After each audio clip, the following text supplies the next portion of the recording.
Nesse vídeo eu estou conversando com o Vinícius Frois, que é consultor de logística e desenvolve a implantação do software WMS no mercado atacadista e distribuidor.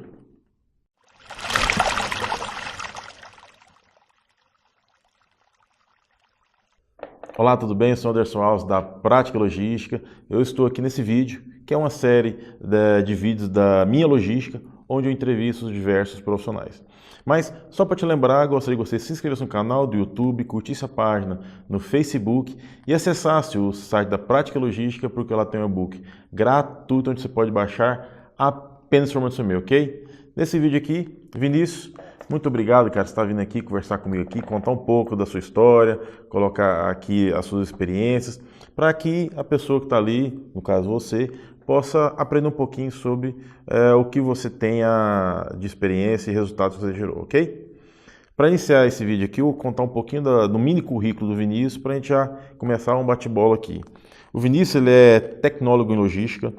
Ele, no início da carreira, ele foi auxiliar de produção, almoxarife, operador de carrinho elétrico e de empilhadeira da Whirlpool. Ele foi gestor de logística na DJOI Distribuidora. Ele tem certificado de profissional de logística pela Aslog, que depois se tornou Abralog. Foi consultor de logística pela Supply Consult. É consultor de implantação da LMS pela PC Sistemas, que é uma empresa do Grupo TOTVS, no mercado atacadista distribuidor, e ele desenvolve seu trabalho em todo o território nacional há mais de 6 anos.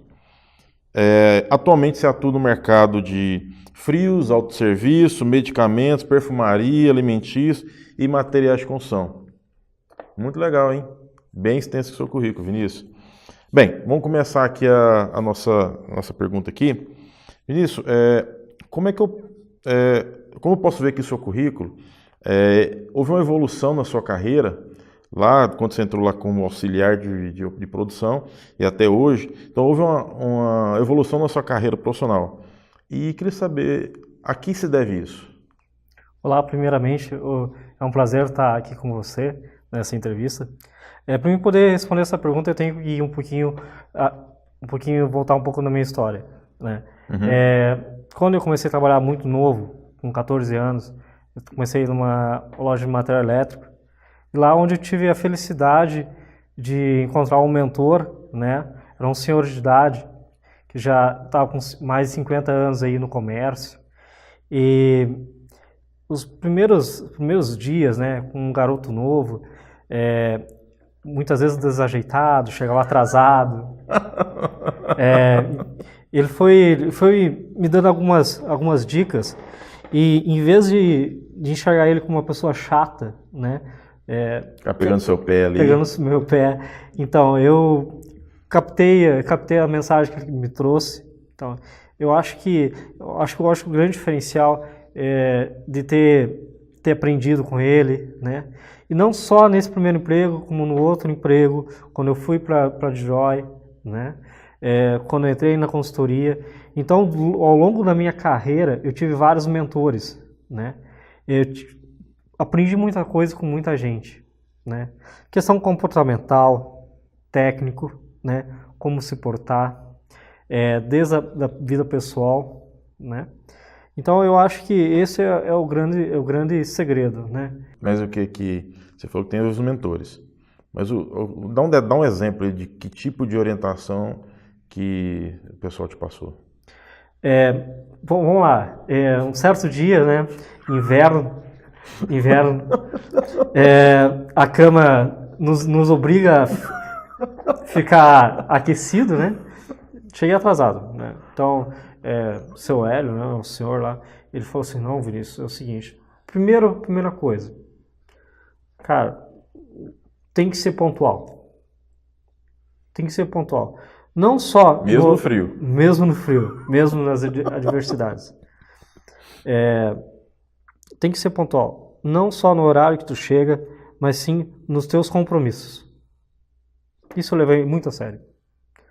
E outra vez eu cheguei gripado. Estava ruim. E ele me chamou a atenção. Que, assim, é normal você ficar doente. Mas tem que se cuidar. Tu tem que tomar algumas precauções, né? estar bem fisicamente, né? Estar bem psicologicamente com a família, poder chegar na empresa, poder executar o trabalho de melhor forma.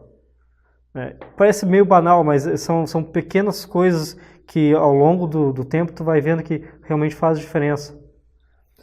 Essa você está inteiro na hora de trabalhar. Isso, bem. 100%. 100%. Não só fisicamente, como mentalmente. Né? E, assim, outra coisa que ele sempre me falava, é normal você querer planejar a vida, ter sonhos, mas só que tu nunca pode esquecer de ver o hoje.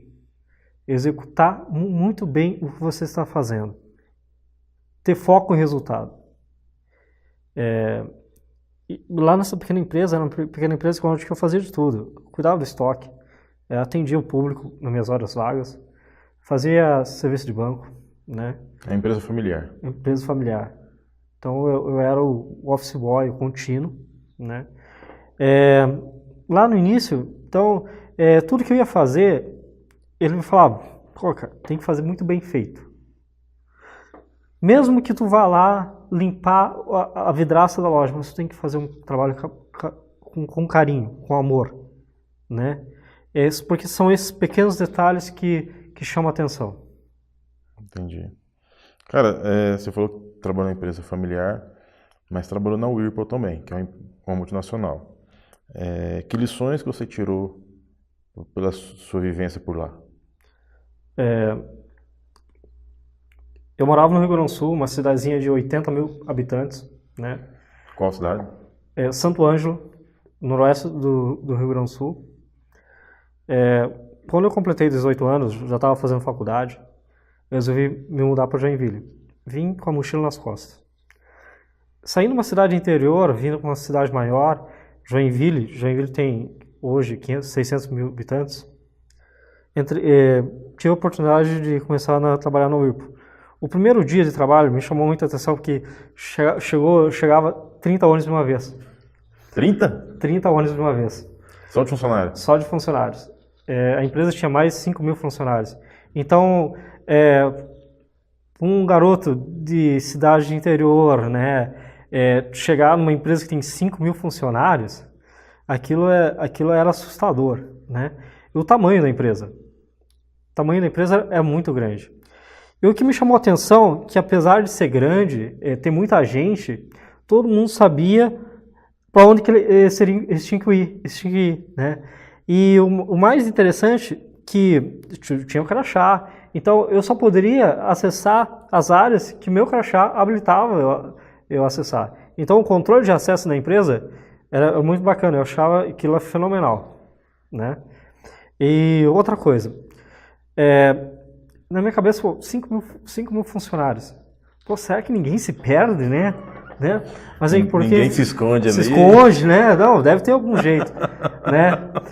Por incrível que pareça, os 5 mil funcionários, se um faltasse na linha de produção, todo mundo sentia, né? Então, cada peça que estava lá dentro era de extrema importância. Se ela faltasse, iria impactar na produção. E isso me chamava muito a atenção. Outra coisa que chamava a atenção era a questão de produtividade. A produtividade era medida de meia e meia hora. Meia e meia hora? Meia e meia hora. E tinha um painel à vista, né? Então, se naquela meia hora, uma hora atrasasse a produção, teria que batalhar para chegar recuperar na próxima meia hora. Isso, para entregar o número no final do turno. Então, essa gestão à vista é uma coisa muito diferente, né? Para quem morava no Rio Grande do Sul, uma cidadezinha do interior, trabalhava numa loja de material elétrico, onde que a tua primeira lição do dia era ir no mercado comprar pão e fazer o café. É muito diferente. É muito diferente. O choque de realidade, né? O choque de realidade. No começo era assustador, né? No começo era assustador, mas de uma forma assim, isso te faz tu crescer muito, né? Faz tu crescer muito. Os intervalos eram curtos. Por exemplo, tinha 7 minutos para para ir no banheiro no intervalo do almoço, né?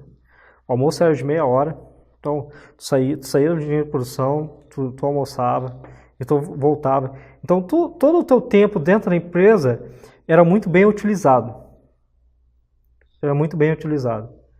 E eu acho que era por isso que a Whirlpool é o que é, né? A marca da Consul, Brastemp, pelo controle de produtividade, pelo controle de processo, né? A otimização do tempo do funcionário lá dentro da empresa. Uhum. Não ficava ocioso, né? Então isso aí foi uma grande lição. Outra grande lição foi que, apesar de ser uma empresa grande, né, os gestores sempre estavam acompanhando de perto, sempre tinha treinamentos, treinamento de 5S, treinamento de Kaizen, todas as ferramentas de qualidade que a empresa ela investia muito no processo Lean, né, na melhoria contínua dos processos.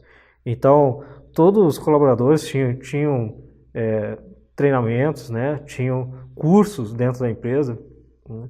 Tive a oportunidade de fazer meu primeiro curso de inglês dentro dessa fábrica, né. Então, eu tirava lá 2 horas do meu expediente, eu fazia o curso dentro do seu expediente? Dentro do meu expediente fazia o curso de inglês. Então, isso para mim me marcou muito, né. Essa equipe que dá treinamento era externa ou era equipe interna? Externa. Então, o treinamento de inglês era externo.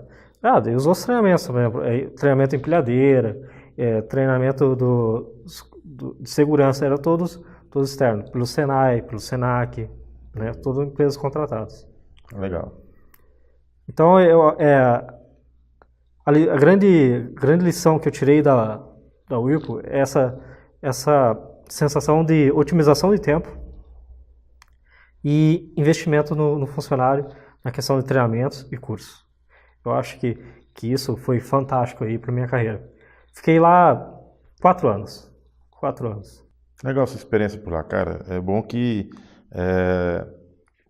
ela te dá algumas diretrizes, até depois que você saiu de lá, eu acredito que você tenha utilizado essa experiência em outras oportunidades profissionais suas, não foi? Sim. Legal. Vamos aqui mais uma pergunta aqui. Como funcionário de um atacadista, você participou da implantação de um WMS.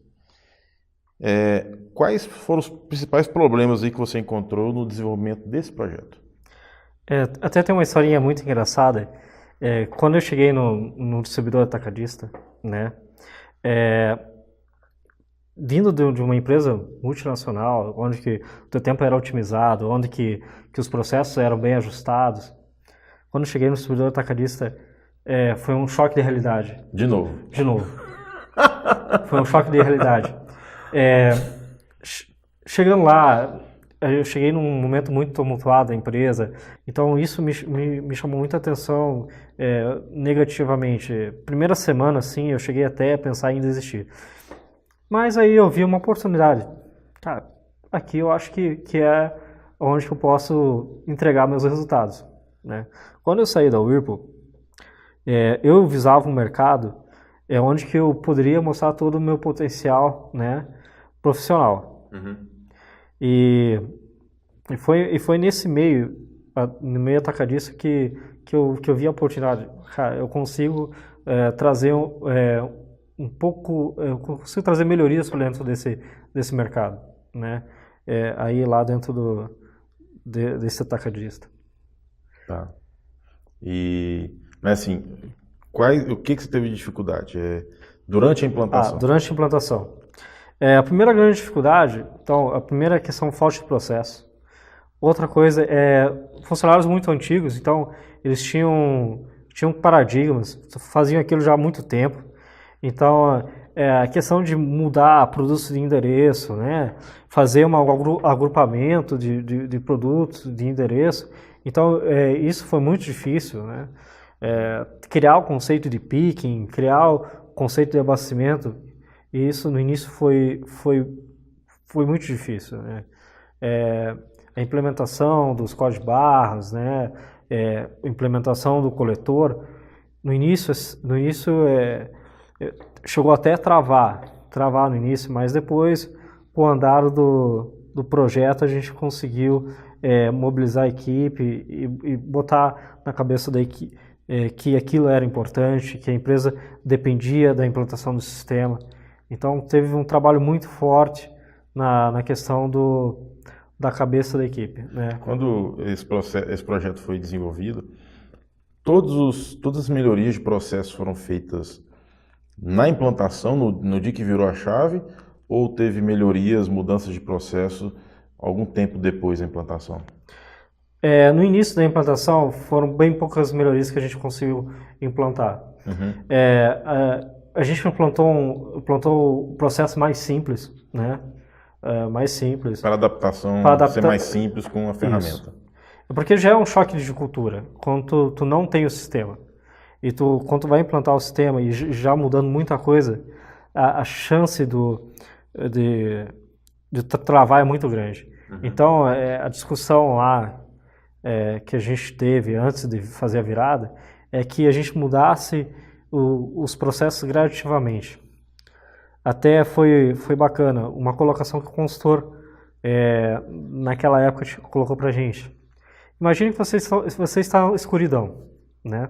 Uhum. E você vai tirar essa pessoa da escuridão. Se você tira essa pessoa da escuridão e leva diretamente para a luz, ela fica cega. Aí ele brincou. Não, vamos devagar. Vamos ter que tirar essa pessoa e levar para a penumbra. Vai com a vela primeiro. Leva para a penumbra. Vai acendendo a luz aos pouquinhos. E chega lá, né? E realmente foi isso que aconteceu, né? Então a gente foi dando um passo de cada vez. E que processo vocês foram mudando depois que o sistema já estava funcionando? O primeiro processo que a gente mexeu foi na questão do endereçamento. A gente avaliou várias formas de endereçar o CD, então a gente escolheu uma, né, que é categorizado dentro da categoria de produtos, né, agrupados. A gente fez a curva ABC. Uhum. Né? Então aí a gente já teve um impacto aí. Não foi a curva ABC geral, não. Então você definiu as categorias e a curva ABC dentro da categoria. Isso, dentro da categoria. Certo. Dentro da categoria. E isso já deu uma produtividade imensa aí para a separação, né? Então o separador começou a andar menos, né? Nesse primeiro momento, separando no papel, conferindo no papel. A segunda melhoria foi fazer o operador de empilhadeira e a equipe de abastecimento obedecer o sistema, né? Fazer a leitura dos mapas de abastecimento, colocar nos endereços corretos. Outro processo que na virada foi muito importante é o controle de avaria. Isso foi de extrema importância. Depois que virou, aí depois de 2 meses rodando, 3 meses rodando, se implementou o coletor na conferência de expedição. Só que na conferência de expedição a gente não botou para todos os conferentes. A gente foi aos pouquinhos. Aos poucos. Treinou um conferente, começou a dar produtividade, esse conferente a gente abriu o coletor para outro. E assim foi gradativamente.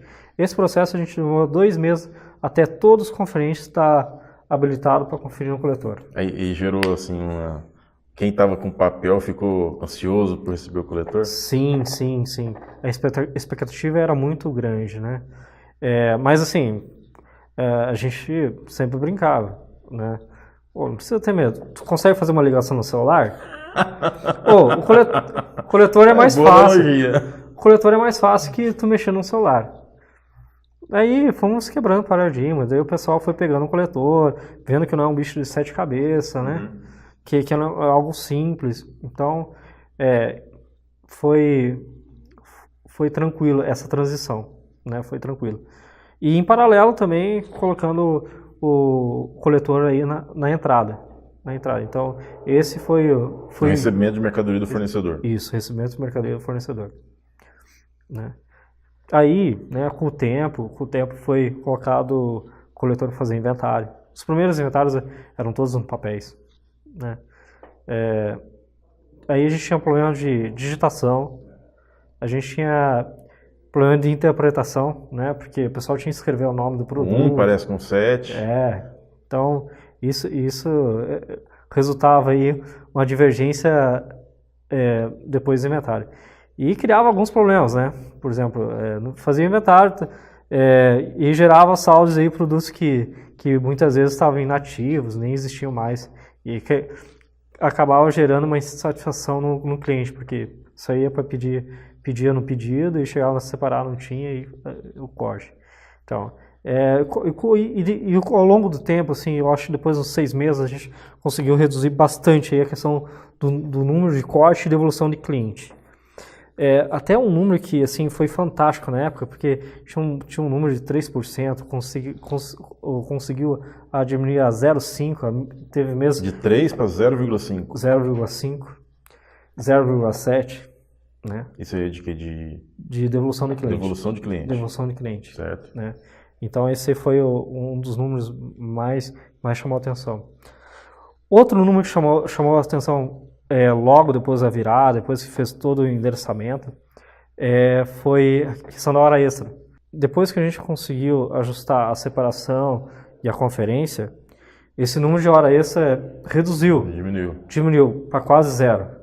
Só em alguns feriados, alguns picos de venda, que aí o pessoal ultrapassava meia hora, 1 hora, mas nada assim parecido com o que tinha antes. Até no início gerou um problema, né? Porque o pessoal era acostumado a fazer 30, 40, 50 horas no mês de hora extra e chegou numa hora para outra, acabou. Acabou e afetou o salário, porque o pessoal já era acostumado a fazer hora extra, né? Então, houve até uma insatisfação aí na questão da equipe, mas aí que foi contornado aí, junto com os gestores, né? Tá, legal. Cara, seguindo aqui, como consultor logístico que você cita aí quais os grandes desafios dessa profissão? O primeiro grande desafio, né, é estar longe da família, né? Na segunda-feira... Viaja muito, né? Viaja muito. Então, tem que viajar na segunda cedo, muitas vezes no domingo, né? E essa preparação... Eu sei muito bem isso. Então, e essa preparação já começa antes, já começa no sábado, no domingo, porque tu tem que descansar, tu tem que estar bem na segunda-feira, porque a segunda-feira é o primeiro contato com o cliente. Eu pego um voo 5 da manhã, 5 tem que da acordar manhã, 3h30. 3h30. Não, e detalhe, tu tem que chegar no cliente bem fisicamente, né? Conforme aquela primeira pergunta lá, né? Isso. Tem que chegar a 100%. Tem que chegar a 100%. Tem que chegar bem por cento.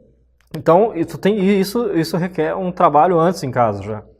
Tu tem que estar descansado, tu tem que estar bem em casa, então tu tem que estar fisicamente muito bem e pessoalmente muito bem, né? A questão pessoal tem que estar muito bem.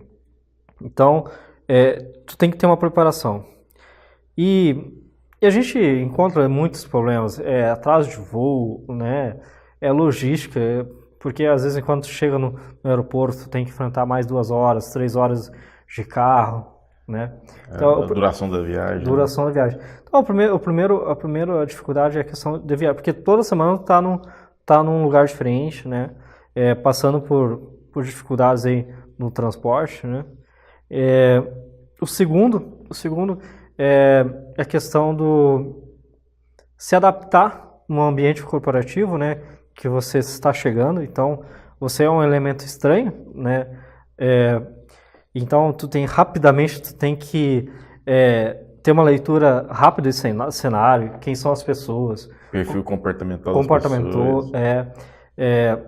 Rapidamente tu tem que identificar qual o papel de cada pessoa dentro da organização, né? Outro problema desculpa interromper, mas tem um detalhe aí nessa adaptação, né? Você vai lá para Porto Alegre, região sul, ali Santa Catarina, Paraná, é uma forma de abordar. Você vai ali para o Centro-Oeste, Sudeste, Nordeste, tem características regionais ali que diferenciam, né? A forma como você aborda ali, até diferentes pessoas, né? Sim. Eu vou dar um exemplo bem clássico. Região Sul como um todo, Porto Alegre, Santa Catarina, quando chega numa empresa, as pessoas são mais fechadas, né? Te olham como um técnico, assim, é difícil tu se inserir no meio deles. Quando tu vai para o Nordeste, o pessoal é mais receptivo. Quando a empresa se recebe, eles tentam te deixar à vontade. Então, grandes diferenças, questão de linguagem, porque muitas vezes tu chega nos lugares, até tu entender o que significa os jargões, né, o dialeto. Às vezes é o mesmo significado para uma região, para outra região, outra palavra. Dentro da logística mesmo, né? Não, vou dar um exemplo bem clássico. Paleteira, né? Tem um lugar que chama Patinha, tem um lugar que chama Jacaré, tem lugar que chama Burrinha. Então, aí tem vários nomes, aí eu estou citando alguns, mas tem vários. Cada lugar chama de um... Tem pique, tem pega, tem apanha. Tem pega. Então, aí, só nisso aí tu já tem. Então, né? Por exemplo, Joinville. Joinville, bicicleta é zica, né? Ônibus é zarco. Então, tô dando um exemplo aqui, que na minha região onde eu moro hoje, que é Joinville, né? Tá, e que mais, assim, quais os desafios aí do consultor? Um grande desafio é a questão de, quando tu entra na empresa, a disputa de ego dentro da empresa, né? Isso acaba atrapalhando. E tu tá no meio do fogo cruzado, né? E muitas vezes tu não sabe o que está acontecendo, né? Quem são as pessoas, né? Então, isso atrapalha um pouco. Isso atrapalha um pouco. A questão de disputa de liderança dentro da empresa, que acaba tendo, nesse meio de distribuidor atacadista acaba tendo. Infelizmente, né, acontece, porque é normal, as pessoas querem evoluir, né? Só que chegam alguns momentos que isso te atrapalha na tua execução do trabalho, né? Desde reportar produtividade, né, andamento do projeto. Então isso é bem complicado. Você tem que tomar decisão, quem vai tomar a decisão? Quem vai tomar a decisão. Nem sempre quem está à frente do projeto é a pessoa que assina, né? Eu mesmo tive muitos problemas com isso. Durante o projeto todo, tu tratar com uma pessoa, né, gerente de projeto, assinava lá uma decisão, chega na hora da virada, aparece um outro elemento que esteve neutro a implantação inteira e vem lá e bate, não, tá errado, vamos fazer do jeito que eu falar, entendeu?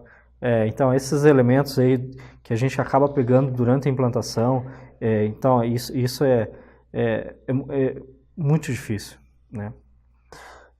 O outro grande problema que a gente acaba tendo é equipe despreparada, gestores despreparados, né?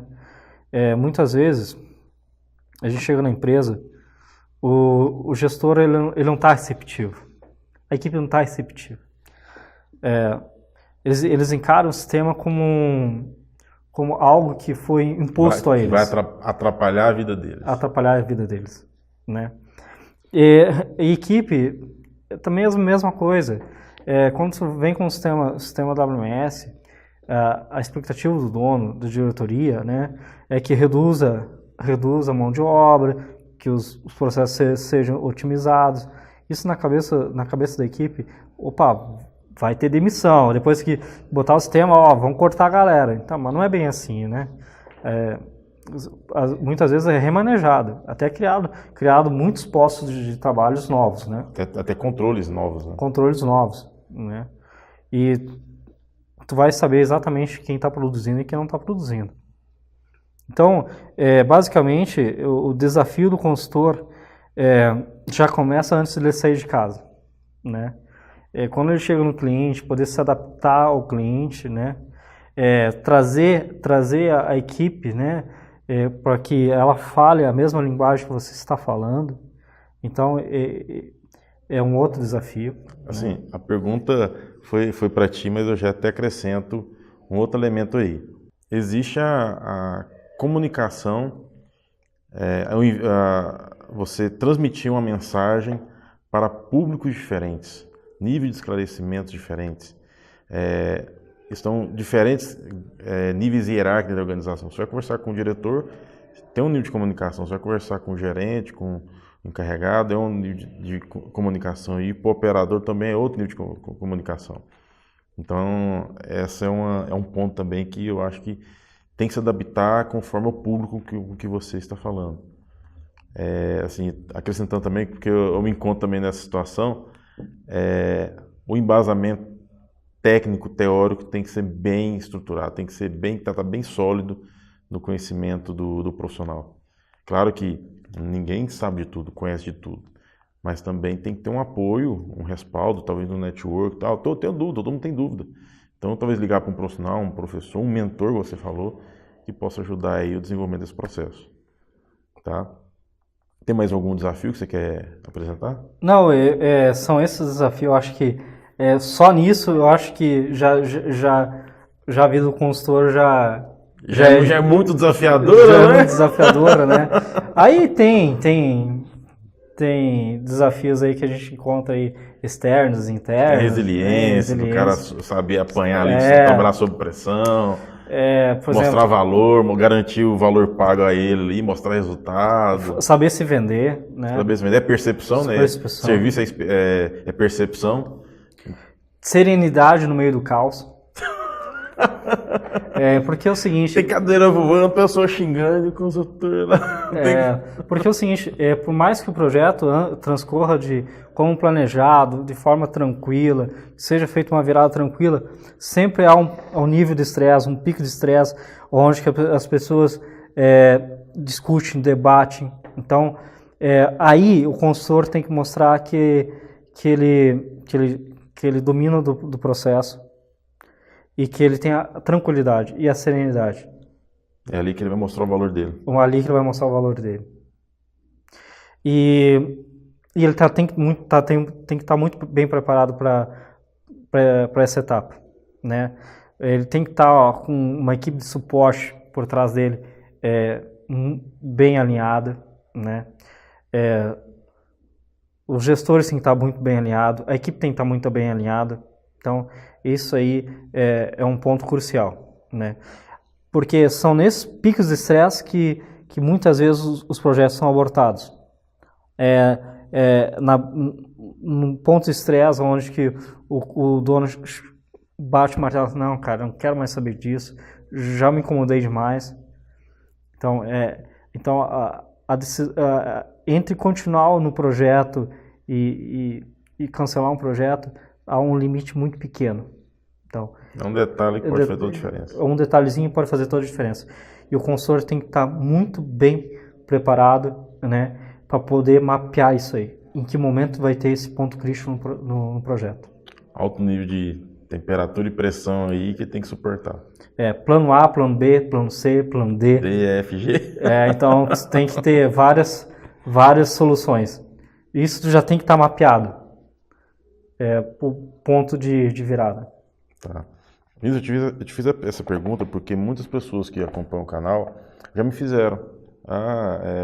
Eu gostaria de desenvolver consultoria, o que eu tenho que fazer para me preparar para ser o consultor? Então, acho que foi legal o que você expôs aqui e trouxe aqui para quem está assistindo, tá? Bem, as minhas perguntas se encerraram, acabou por aqui. Eu queria deixar um momento agora para você, deixar sua mensagem para quem está assistindo esse vídeo. Pode ficar à vontade, o que você quiser apresentar. Tem uma frase que eu gosto muito, né? Que eu trago lá da primeira série, né? Porque no colégio eu me lembro que desde a primeira até o ensino médio, até a faculdade, né? Os professores sempre falavam que teria que ser o melhor, né? Teria que fazer muito bem feito. Tu tinha que ser sempre o melhor naquilo que tu fosse fazer, né? Aí tinha uma professora na primeira série que eu não esqueço que ela falou uma frase, mas eu achei tão complicada aquela frase. Eu achei tão complicada aquela frase que eu só fui entender depois de muitos anos, né? Ela falava que determina o sucesso de vocês são a sua capacidade de superação. eu ficava aquele negócio... Esperar o quê? Esperar o quê? Sucesso! Né? Então, é uma coisa que me marcou. E, cara, e eu guardei esse caderno, né? Uma das primeiras frases que eu escrevi, uma frase totalmente complexa com um garoto de 7 anos, né? E isso me perseguiu ao longo da vida, né? Então, mas eu acho que o sucesso da vida profissional e pessoal, eu acho que passa muito do proveito que tu tira das pessoas que tu passa pela vida, né? Por exemplo, eu citei esse senhor, né? Que lá no meu primeiro emprego eu poderia ter taxado ele como chato, não ter ouvido ele, mas, cara, eu cheguei e olhei assim, não, eu tenho que aprender com esse cara. E não só com ele, mas com várias pessoas que cruzaram minha vida, eu sempre tentei tirar o maior proveito dos seus conhecimentos. Porque por mais que tu conheça muito, a outra pessoa sempre tem alguma coisa a te ensinar. E muitas vezes são os pequenos detalhes, são as pequenas coisas que fazem grande diferença, que fazem o mundo ir para frente. Essa mensagem que eu quero deixar para o pessoal que está assistindo o vídeo, né? Essa pequena frasezinha, né? O que determina o sucesso é a capacidade de superação, né? Ok, chefe. Okay. Agradeço demais você ter aceitado meu convite e expor aqui toda a sua experiência, o que você passou no seu decorrer da sua carreira, o que você é hoje, é o fruto de todo esse trabalho desenvolvido, essa superação, como você disse aí, tá? Agradeço. Já para você, eu espero que você tenha gostado dessa entrevista aqui, da entrevista com o Vinícius. Então, justamente, foram pontos aqui que a gente tem observado, alguns e-mails que eu recebo. Então, tenho justamente buscado trazer informações, conteúdo baseado no que eu tenho recebido, seja no Face, seja no e-mail, seja qualquer outra forma de comunicação que eu tenho recebido. Então, eu tenho tentado trazer essas informações que vocês têm pedido, ok? Então, espero que vocês tenham gostado e gostaria de te lembrar para você se inscrever no canal do YouTube, curtir a página do Facebook e acessar o site da Prática Logística, porque lá tem um e-book gratuito que você pode baixar apenas por mencionar, ok? Um abraço, até mais, tá? Valeu, chefe. Valeu.